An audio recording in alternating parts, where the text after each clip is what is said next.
అసలు revenue department stamps and registrations ఈ రెండు కీలకమైనవి. అంటే కీలకమైన అంటే అవినీతి ఎక్కువ ఉన్నటువంటి శాఖలు. మరి ఈ సంవత్సర కాలంలో ఆ అవినీతిని అరికట్టడానికి ఏమైనా మార్గం చేశారా, తగ్గించగలిగారా, లేకపోతే పెరిగిందా ఏంటి? డెఫినెట్గా తగ్గించడానికి మా ప్రయత్నం చేస్తాను, తగ్గించామనుకుంటున్నాం, ఇంకా తగ్గిస్తాం. ఎందుకంటే మేము ఫేస్లెస్ మ్యుటేషన్స్కి తేబోతా ఉన్నాం.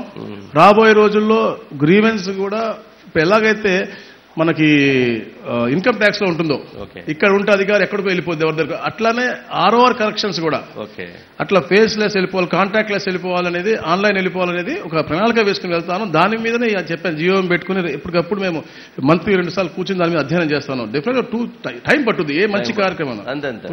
అంత విధ్వంసం చేశారు, మనం నిర్మిస్తా ఉన్నాం, తప్పకుండా పునర్నిర్మించాలి. రాష్ట్రానికి చంద్రబాబు నాయుడు గారి నాయకత్వం, పవన్ గారి నాయకత్వం, మోడీ గారి ఆశీస్సులు అవసరం ఉంది.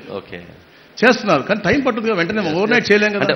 1 year ప్రయత్నం తగ్గితే చాలు. ప్రయత్నం మీద పూర్తిగా జరిగింది, ఆచరణ కూడా వచ్చింది.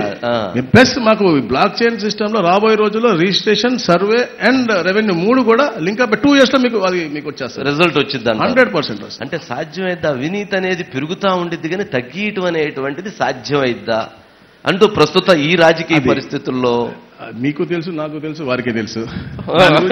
ఎంత తక్కువ మాట్లాడుకుంటే మంచిది, కానీ డెఫినెట్ గా తగ్గించే ప్రయత్నం మాత్రం పూర్తిగా చేస్తున్నాం. ఎందుకంటే ఎప్పుడైతే ఎవరన్నా ఏదైనా డబ్బు ఇచ్చి పని చేసుకుందాం అనుకునేవాడిని నీకు కాంటాక్ట్ లేకపోతే ఆటోమేటిక్ గా తగ్గిపోయింది.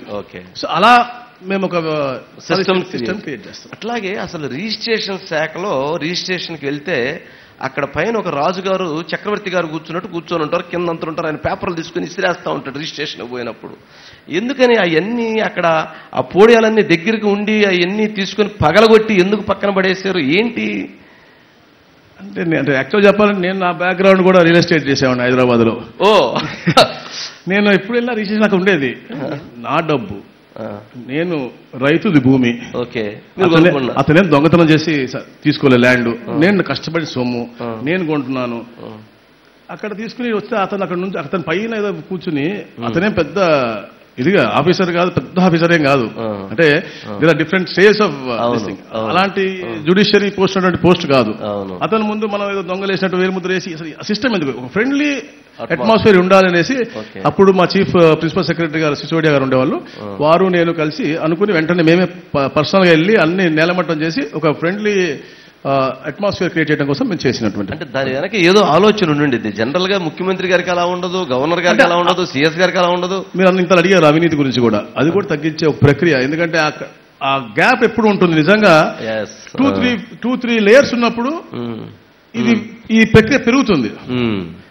మీకు అప్రోచ్ ఉంటే సరే దొంగ తప్పు చేసి అంటే అందరు చేయరు, కొందరు ఉంటారు, నేను అందరినీ ఏమనట్లేదు, కొందరు ఉంటారు, వాళ్ళకు కూడా కొంచెం భారం తగ్గే అవకాశం కూడా ఉంటుంది. ఒక మంచి హెల్దీ అట్మాస్ఫియర్ ఇవ్వాలా, ప్రతి దగ్గర వాటర్ పెట్టాలా, టాయిలెట్ ఉండాలనేది అంటే మేము రిఫార్మ్స్ చేస్తా ఉన్నాం.